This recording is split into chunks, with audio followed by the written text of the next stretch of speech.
Hello dear students, कैसे हैं आप सभी लोग। आशा करते हैं अच्छे होंगे और एंजॉय कर रहे होंगे। एक बार फिर से आप सभी का स्वागत है मेरे YouTube channel Amit Gupta classes में।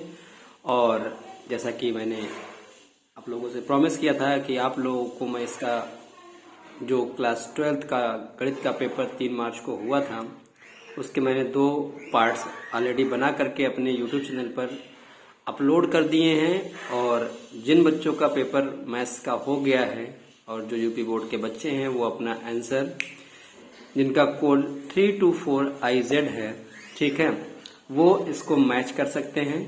मैंने फर्स्ट और सेकंड पार्ट में 2 वीडियोस बनाए हैं, उन दोनों वीडियोस को आप देख लें और अपना दोनों पार्ट का आंसर मैच कर लें और मुझे कमेंट के थ्रू बताएं कि आपके सारे आंसर सही है या नहीं। ठीक है, अभी तक उन दोनों पार्ट्स को बनाने पर मुझे ये पता चला कि अभी तक सारे क्वेश्चंस उसमें तो इजी ही थे। ठीक है, उसको हम टफ नहीं कहेंगे। आगे के पार्ट्स में हम देखते हैं इस वीडियो में ये क्वेश्चंस कैसे कैसे आए हैं और किस तरह से इसको सॉल्व किया जाएगा। तो ये पार्ट 3rd है और इसका एक या 2 पार्ट और बनेगा। ठीक है, कि ओवरऑल आपके पूरे पेपर को मैं सॉल्व करवा दूंगा, कि ज्यादा लंबा अगर वीडियो हो जाता है बच्चों तो आपको भी प्रॉब्लम होती है देखने में, और जहां तक आप मोबाइल ना ही देखें तो ही अच्छा है। ठीक है, तो इसका जो नेक्स्ट पार्ट होगा उसमें कुछ और क्वेश्चंस होंगे। फिलहाल के लिए आज के वीडियो में मैं बात करने वाला हूं क्लास 12th के गणित विषय का। जो यूपी बोर्ड के विद्यार्थी हैं जिन्होंने पेपर कोड इनको ये मिला हुआ है वो इस क्वेश्चंस को मैच कर लें, या जिनको अलग से कोई पेपर कोड मिला हो लेकिन क्वेश्चन सेम है तो वो भी क्वेश्चंस मैच कर लेंगे। ठीक है, मेरे ख्याल से MCQ जो क्वेश्चंस होते हैं वो विकल्पीय प्रश्न, और जो 1 नंबर वाले होते हैं शायद वही अलग अलग होते हैं, बाकी लगभग सभी क्वेश्चंस एक जैसे ही होते हैं, कुछ अलग अलग होते होंगे, अलग बात है। ठीक है, तो अगर जैसा भी होगा तो आप लोग इसको मैच कर लीजिए। फिलहाल के लिए ये जिनका कोड पेपर 324 IZ है वो बच्चे खासकर इस क्वेश्चन को मैच कर लें। ठीक है, अगर कोई समस्या आती है इस क्वेश्चंस को लेकर के नहीं समझ में आ रहा है तो मुझे कमेंट के थ्रू बताइएगा, मैं इसका सोल्यूशन देने का कोशिश करूंगा। ठीक है, और इसके हम इंग्लिश लैंग्वेज में क्वेश्चंस को सॉल्व करेंगे। जिनका हिंदी लैंग्वेज है और या इंग्लिश लैंग्वेज है तो क्वेश्चंस को ध्यान समझेंगे। ठीक है, ज्यादा कुछ नहीं होता है, फॉर्मेट वही रहता है, बस खाली लैंग्वेज अलग हो जाता है, बाकी प्रोसेस तो वही है, लिखना आपको मैथ्स में वही है। तो चलिए स्टार्ट करते हैं इस वीडियो में और देखते हैं कि कैसे कैसे क्वेश्चंस आए थे। ठीक है, और उसको हम लोग सॉल्व करने का प्रयास करते हैं। चलिए, तो जैसा कि आप लोगों को पता है कि पार्ट 1 वीडियो में क्वेश्चन नंबर 1 के सभी जो MCQs क्वेश्चंस थे उसको हम लोगों ने डिस्कस किया था। पार्ट 2 वीडियोस में क्वेश्चन नंबर 2 के सभी क्वेश्चंस का डिस्कशन है। ठीक है, सारे बताए गए हैं। आज हम बात करेंगे पार्ट 3। ठीक है, पार्ट 3 के क्वेश्चंस को लेकर के और उसके सोल्यूशंस को देखें कैसे कैसे आपने इसको सॉल्व किया होगा। जो भी प्रोसेस आपने किया होगा उस प्रोसेस को आप लोग अपना मैच कर लेंगे और प्रैक्टिस कर लेंगे। ठीक है, क्योंकि अभी यूपी बोर्ड के रसायन विज्ञान का पेपर होना बाकी है और उसकी तैयारी आप लोग कर रहे होंगे, मुझे पता है। ठीक है, फिर भी जब भी आपको मौका मिलता है तो इसको एक बार आप लोग अपना आंसर मैच कर लेंगे। ठीक है, इसलिए मैं वीडियोस आपको प्रोवाइड करा दे रहा हूं। अगर कोई समस्या आती है तो मुझे जरूर बताइएगा। ठीक है, तो ये पहला क्वेश्चन आपका दिया गया है, y = a cos theta plus b sin theta. हमें इस इक्वेशंस को y फंक्शन जो है y का थीटा के टर्म में, इसको हमें सॉल्व करना और प्रूव करना है कि जो इसके सेकंड ऑर्डर डेरिवेटिव है वो इक्वल है -y, यानी फंक्शन ऑफ y के नेगेटिव की वैल्यू के।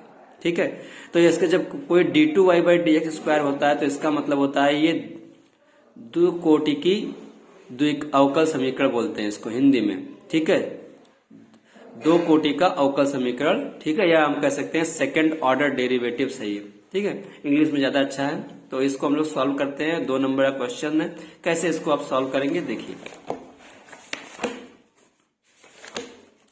तो हमने कुछ क्वेश्चन सॉल्व किए थे और आइए इस क्वेश्चन को भी हम लोग सॉल्व करते हैं। ठीक है, तो पहला क्वेश्चन का जो एक क्वेश्चन दिया गया है वो क्या है बच्चों, y =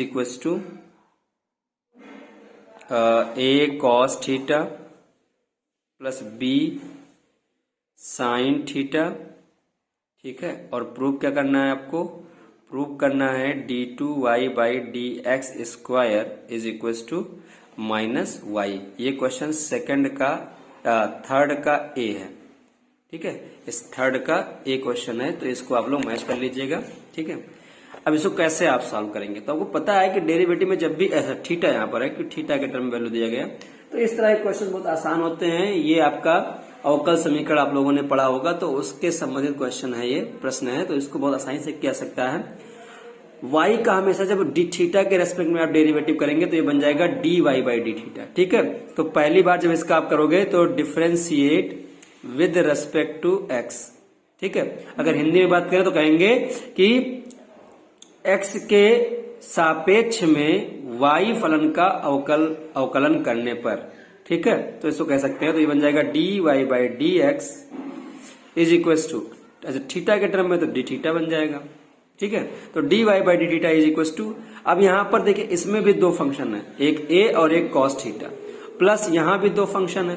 तो कैसे करते हैं, तो इसमें कहते हैं पहले फंक्शन को रोकते हैं, a को रोकेंगे। cos थीटा का जब हम अवकलन करेंगे तो होता है sin थीटा, वो भी माइनस में।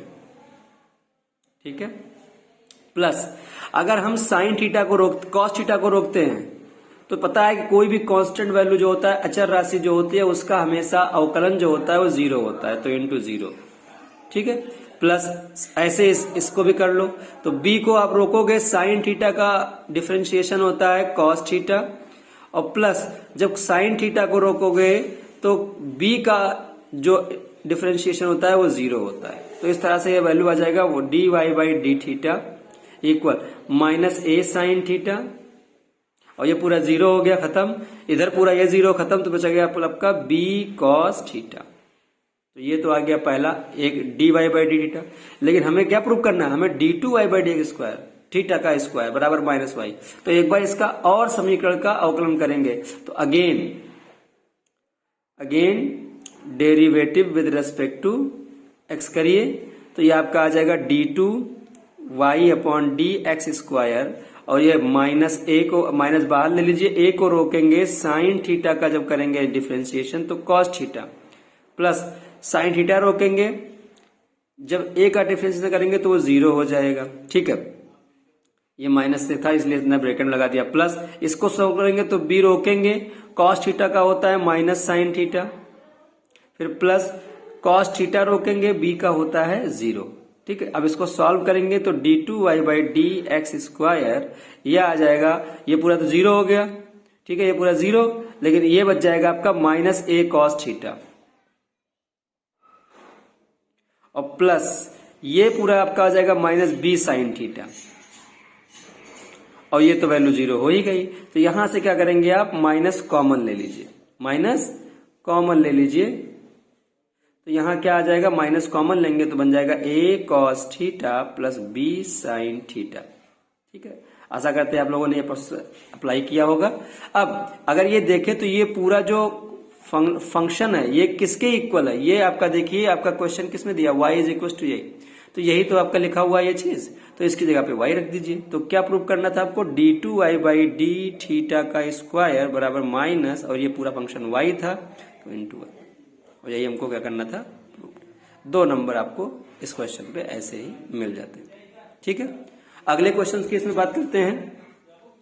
तो क्वेश्चन कह रहा है, find the Cartesian equation of a line which passes through the point this and the parallel to the vector this. तो इसका एक फार्मूला होता है बच्चों, अगर आपने वेक्टर पढ़ा होगा तो उसका एक फार्मूला होता है कि कार्टेशियन जो इक्वेशन होता है किसी लाइन का जो किसी पॉइंट से पास होता हो और किसी वेक्टर के पैरेलल हो, तो इसका फार्मूला क्या होता है, आइए।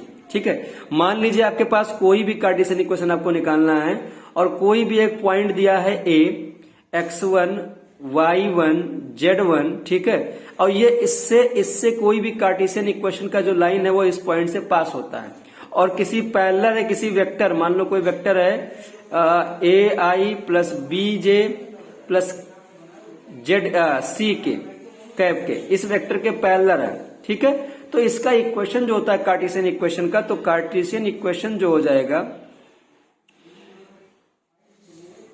ठीक है, हिंदी में आप लोग इसको देख लीजिएगा वर्जन, हिंदी वर्जन ये आपका है, क्वेश्चन है। ठीक है, तो उसमें हमें गुजरने वाले राशि का लिखा हुआ है, इसका हमें समांतर रेखा का कार्तीय समीकरण बताना है। तो कार्तीय समीकरण यानी कार्टेशियन इक्वेशन पढ़ते हैं, तो ये ध्यान रखिएगा, थोड़ा सा हिंदी में आप लोग अपना देख लीजिएगा, कोशिश कर रहे हैं कि प्रोसेस पूरा आपका क्लियर हो जाए।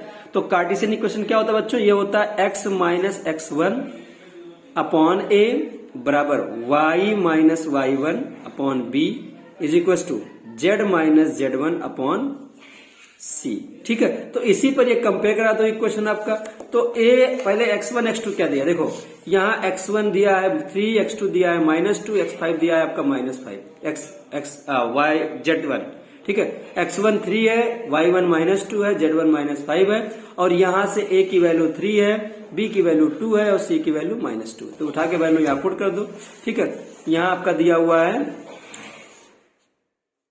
3 -2 -5, तो x1 की जगह पे 3 रखो तो आ जाएगा x -3 अपॉन a की जगह पे आपका कितना दिया हुआ है, a की जगह पे दिया हुआ है आपका 3, तो अपॉन 3 आ जाएगा बच्चों, is equal to y minus y1। तो y1 दिया हुआ था आपका इसमें -2, तो माइनस हो जाएगा, माइनस माइनस प्लस, तो y +2 हो जाएगा अपॉन z।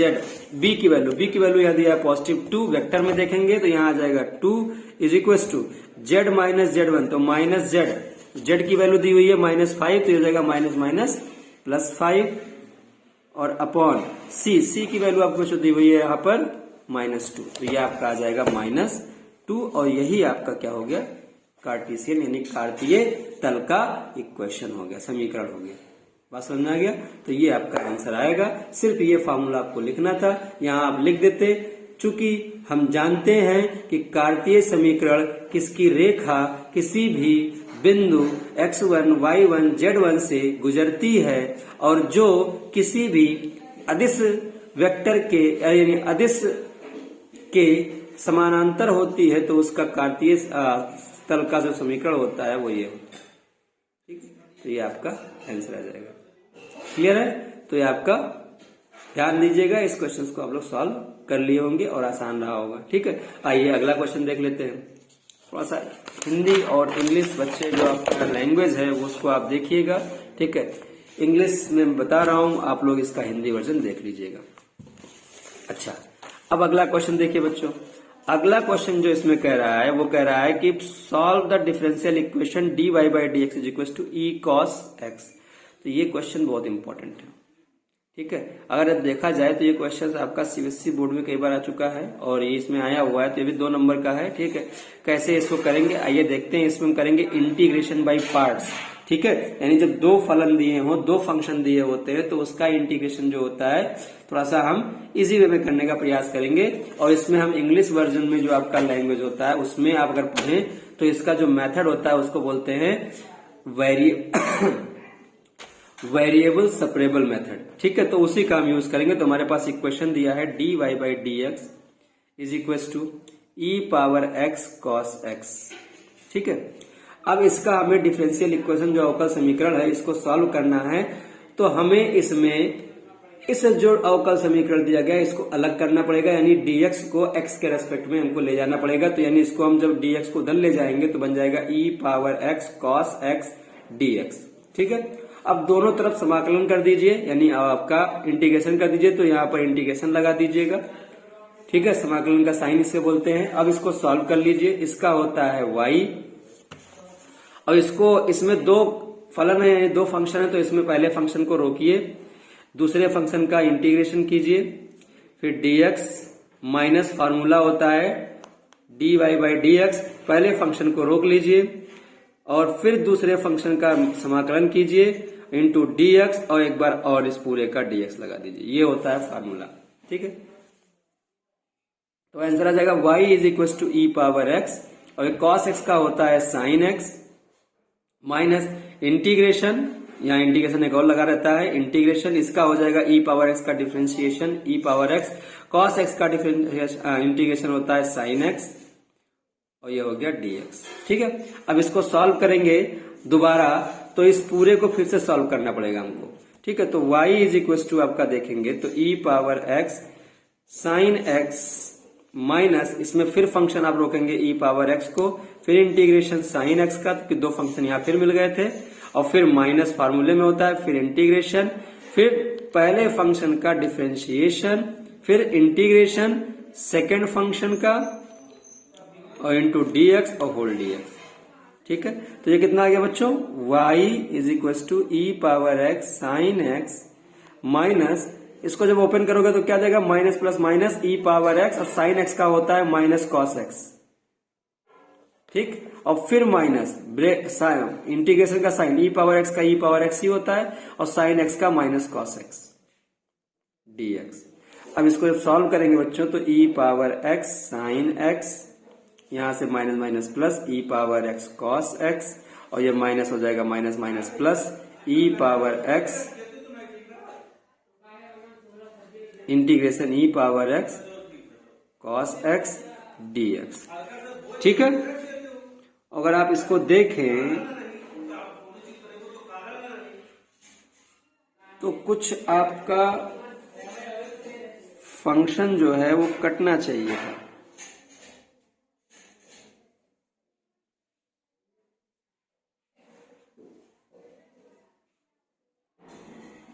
ठीक है, थोड़ा जो मैंने सॉल्व कर दिया है यहां पर, अगर ये चीज देखें तो यहां कुछ पहले से ही इसको हम मान लेते हैं कि ये आई है, यानी कोई इंटीग्रेशन की वैल्यू है ई कॉस एक्स डीएक्स।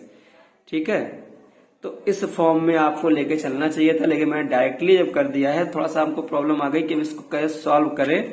तो इस पोर्शन को ध्यान से देखना कि अगर हम इस पूरे को पहले से ही आई मान लेंगे तो यहाँ सब क्या बन जाएगा, हम आई का ही डिफ्रेंशिएशन कर रहे हैं। ठीक है, यहाँ आई आ जाएगा, यहाँ भी आई आ जाएगा, ठीक, यहाँ भी आई आ जाएगा। ठीक है, अब यहाँ cos x का sin x हो गया minus e power x cos x का sin x हो गया, e पावर sin x आ गया minus e power x sin x का हो गया आपका इतना minus dy by D x E power sine x। ठीक है, e पावर sin x हो गया, इसका होता है माइनस cos x तो माइनस माइनस प्लस हो जाएगा। ठीक है, और ये भी आपका होता है माइनस ई पावर x माइनस माइनस, अच्छा इसमें एक और माइनस था, ये भी माइनस है, ये भी माइनस माइनस प्लस और प्लस माइनस माइनस हो जाएगा ये। ठीक है, ये प्लस हो जाएगा पहले, तो अभी आ जाएगा E power minus cos x. ठीक है, तो यहां जब सॉल्व करेंगे तो आई इज इक्वल टू, अब ये पूरी वैल्यू जो है मैंने क्या मानी, देखिए यहां मैंने क्या माना था, इस पूरे को आई माना है। ठीक है, तो इसको हम आई रख देते हैं यहां पर, तो यह आ जाएगा E power X sine X plus E power X cos X minus I. इसको आप इधर लेकर आएंगे तो ये आई जुड़ जाएगा, तो 2i यानी 2 into integration E power X sine x और plus E power X cos x. ठीक है, तो आई की वैल्यू क्या आ जाएगी बच्चों, E power X sine X plus E power X cos X upon पूरा ये आप आ गया 2। तो ध्यान दीजिएगा ये इस आई की वैल्यू इतनी आ गई, तो जहां इस पूरे को हमने क्या माना था आई, तो इसको हम लिख सकते हैं, इस फंक्शन को क्या लिख सकते थे हम, इसको लिख सकते थे integration D Y by D X is equal to I. ठीक है, तो इस आई की वैल्यू आप पुट कर दीजिए यहाँ पर, तो आई की वैल्यू क्या आई है इतनी। अब इसका इंटीग्रेशन क्या हो जाएगा वाई, तो यहाँ आ जाएगा therefore integration D Y is equal to integration E power cos X D X. इस पूरे का जो आंसर आया है वो ये है। ठीक है, यानी इस आई की वैल्यू कि इस पूरे को हमने आई ही माना है, तो इसका इंटीग्रेशन यहाँ है, तो यहाँ इसका हो जाएगा y और यहाँ इसका लिया गया 1/2 ई पावर x भी कॉमन ले लो, ब्रैकेट में क्या बचेगा sine x plus cos x। तो इतना आपका आंसर आया होगा। ठीक है, तब ये जाकर के आपका आंसर सही होगा। तो ये पूरा आपका प्रोसेस था। ठीक है, इतना आपको मेहनत इसमें करना पड़ेगा, ये तब आपको 2 नंबर इसमें जाकर के मिलेगा। ठीक है, तो ये आपका प्रोसेस था। आइए बढ़ते हैं नेक्स्ट क्वेश्चन की तरफ। तो ये आपका थर्ड का दूसरा वाला क्वेश्चन यानी बी ऑप्शन जो है, यानी सेकंड थर्ड का बी ऑप्शन जो है वो आपका है। ठीक है, नेक्स्ट क्वेश्चन नहीं, ये थर्ड का बी नहीं, थर्ड का सी है। ठीक है, थर्ड का बी अगर आप देखेंगे तो ये लगा हुआ है आपका, यहां से आप देखेंगे थर्ड का बी ये है। ठीक है, ये क्वेश्चन डायरेक्टली आपका आंसर आ गया होगा। ये फर्स्ट है थर्ड का। ठीक है, और थर्ड का थर्ड भी हो गया। अब आइए नेक्स्ट देख लेते हैं, अगला क्या है इसमें, थर्ड का फोर्थ डी वाला। ठीक है, तो ये आपका एक वेक्टर दिया गया है, ए बी और सी आपके वेक्टर्स हैं, और A vector plus B vector plus C vector equal to 0 है। पता करना है हमको इसकी वैल्यू क्या होगी। बहुत आसान सा क्वेश्चन है, ये भी एनसीईआरटी का ही है। एनसीईआरटी का खासकर जहां तक मुझे लगता है ये एग्जाम्पल ही है। ठीक है, एनसीईआरटी का एग्जाम्पल है, लेकिन कैसे सॉल्व करेंगे आइए देखते हैं। तो यहाँ दिया गया है कि vector A plus vector B plus vector C is equal to 0 vector. ठीक है, और हमें पता करना है, टू फाइंड करना है, इसका हल निकालना है, कितना होगा, क्या है आपका ए डॉट बी वेक्टर, ठीक है, plus B dot C vector plus C dot A vector, C dot A vector, ठीक है। बस इतना ही आपको वैल्यू फाइंड करना है। तो इसकी वैल्यू आपको क्या होगी, तो डॉट प्रोडक्ट यानी आपने पढ़ा होगा इसका, तो कैसे करते हैं आइए हम इसको देखते हैं। तो इस फंक्शन को हम ऐसे लिख सकते हैं कि अगर मैं कहूं कि A vector plus B vector plus C vector को अगर मैं एक बार फिर से A vector plus B vector plus C vector लिख दूं, तो क्या अगर मैं इसका जो वैल्यू है उसी सेम वैल्यू को फिर से एक बार इधर लिखा तो मैं इसको ऐसे लिख सकता हूं कि 0 वेक्टर इंटू 0 वेक्टर, ठीक है। बस आपका काम यहीं पे आसान हो गया। अब इसको ओपन कर दीजिए, ठीक है, यहाँ डॉट लगा दीजिए, ठीक है, ए डॉट, क्रॉस नहीं, क्रॉस प्रोडक्ट में गड़बड़ हो जाएगा, डॉट प्रोडक्ट लगाना है, क्योंकि डॉट भी पूछा है, ठीक है, हर जगह। तो अब जानते हैं कि डॉट प्रोडक्ट जो होता है, जिसे हम लोग बोलते हैं हिंदी में क्या कहते हैं कि सदिश राशियां हैं, ठीक है। तो सदिश गुणनखंड जो इसका पूरा होता है, कैसे करेंगे इसको आइए। तो आप क्या करोगे, ए को ए से जब मल्टीप्लाई आप करोगे वेक्टर को तो वो 1 हो जाता है, ठीक है। तो A dot A vector is equal to 1, ठीक है। या इसको ऐसे लिखने दो, A dot A vector plus ऐसे आ जाएगा A dot B vector plus ऐसे आ जाएगा ए डॉट सी वेक्टर, ठीक है, प्लस ऐसे बी का करोगे तो B dot A vector plus ऐसे करोगे आपका B dot C vector, B dot B vector plus आपका आ जाएगा बी डॉट सी वेक्टर, ठीक है, प्लस आपका सी से करोगे C dot A vector plus C का बी से करोगे तो C dot B vector plus C करोगे सी से सी डॉट सी वेक्टर और इज इक्वल टू 0 वेक्टर को 0 वेक्टर से डॉट प्रोडक्ट निकालते हैं तो इसका आंसर भी 0 वेक्टर ही होगा, ठीक है। तो तुम्हें अब इसमें क्या पता है आपको बच्चों, आपको पता है कि किसी भी अगर डॉट प्रोडक्ट पढ़ते हो आपका वेक्टर में तो ए डॉट ए जो होता है उसको हम कहते हैं 1 होता है। सेम वेक्टर का सेम वेक्टर से डॉट प्रोडक्ट निकालने पे हमेशा उसका आंसर 1 ही आएगा। तो यहाँ 1 हो जाएगा और कहीं बी डॉट बी है यहाँ है तो यहाँ भी 1 हो जाएगा, सी डॉट सी में भी 1 हो जाएगा। तो ये 1, ये भी 1 और ये भी 1, तो 1 1 2 1 3, तो इसको 3 डायरेक्टली लिख देते हैं प्लस ए डॉट बी और बी डॉट ए। आपको पता है कि ये आपका कम्यूटेटिव लॉ होल्ड करता है, डॉट प्रोडक्ट जो है वो A dot B is equal to B dot A होता है, कम्यूटेटिव लॉ होल्ड करता है। तो इसको मैं ए डॉट बी ही मानूं, ठीक है। तो ये भी ए डॉट बी, ये भी ए डॉट बी, तो कितना आ जाएगा plus 2 A dot B vector. ऐसे ए डॉट बी जब हो गया तो ए डॉट सी भी यहाँ भी है और सी डॉट ए यहाँ है, तो इन दोनों को भी सेम मानेंगे तो यहाँ आ जाएगा 2 ए डॉट सी वेक्टर। ऐसे अगर आप देखिए तो इन सब में हो गया तो इसका देखिए बी डॉट सी देखिए और सी डॉट बी देखिए, तो इसको हम मान सकते हैं 2 बी डॉट सी वेक्टर और इधर आ गया आपका इक्वल टू 0। तो यहां से क्या करेंगे, इसको उधर ले जाएंगे तो बन जाएगा यहाँ से 2 पहले कॉमन ले लीजिएगा बाद में, तो 2 कॉमन लिया तो A dot B plus A dot C plus B dot C is equal to इधर आके -3, तो आ गया कितना A dot B plus A dot C plus B dot C is equal to आ गया -3/2। यही आपका आंसर है, यही आपको पूछा था क्वेश्चन में, ठीक है। इसी की वैल्यू तो पूछा था, तो इसका आंसर क्या आ जाएगा -3/2, इसका आंसर आ जाएगा, ठीक है। तो ये आपके 4 क्वेश्चंस, ठीक है। तीसरे क्वेश्चंस में जैसे सभी पार्ट्स करने थे, 4 क्वेश्चंस हैं यानी 8 नंबर के क्वेश्चंस थे। इसका पार्ट थोड़ा सा लंबा हो गया क्योंकि क्वेश्चंस ऐसे थे जिसको लगाने में थोड़ा टाइम लगता है। तो ये सभी क्वेश्चंस आपको मैंने चारों पार्ट बता दिए।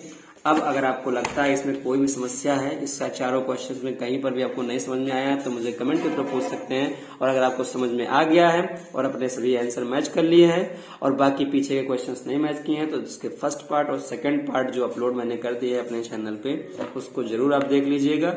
और ये थर्ड पार्ट जल्दी आपको अपलोड कर दिया जाएगा चैनल पर। और इसका जो नेक्स्ट पार्ट है क्वेश्चन नंबर 4th क्वेश्चन का 5th क्वेश्चन 6th और जो 9 क्वेश्चन बचे हुए अभी 6 क्वेश्चन, उसका भी जल्दी सोल्यूशन आपको प्रोवाइड करा दिया जाएगा, ठीक है। क्योंकि वीडियोस उतने ही आपको लेंथ में दिए जाएंगे, जहां जितना आप समय दे सकें और पढ़ सकें और सभी आंसर को मैच कर सकें, क्योंकि भी समय आपका पेपर का है, तो पेपर चल रहा है तो उसकी तैयारी भी करनी होगी, तो इसलिए आप इसको जब भी समय मिले इसको मैच कर लीजिएगा और मुझे बताइएगा कि वीडियो कैसा लगा है। अगर वीडियो अच्छा लगा होगा तो लाइक शेयर जरूर कर दीजिएगा, और अगर आपके दोस्त हैं तो अपने दोस्तों में भी इस वीडियो को जरूर सेंड कर दीजिएगा। मिलते हैं ऐसे ही नेक्स्ट वीडियोज में और नेक्स्ट पार्ट में, तब तक के लिए आप लोग अपनी पढ़ाई जारी रखें। Have a nice day.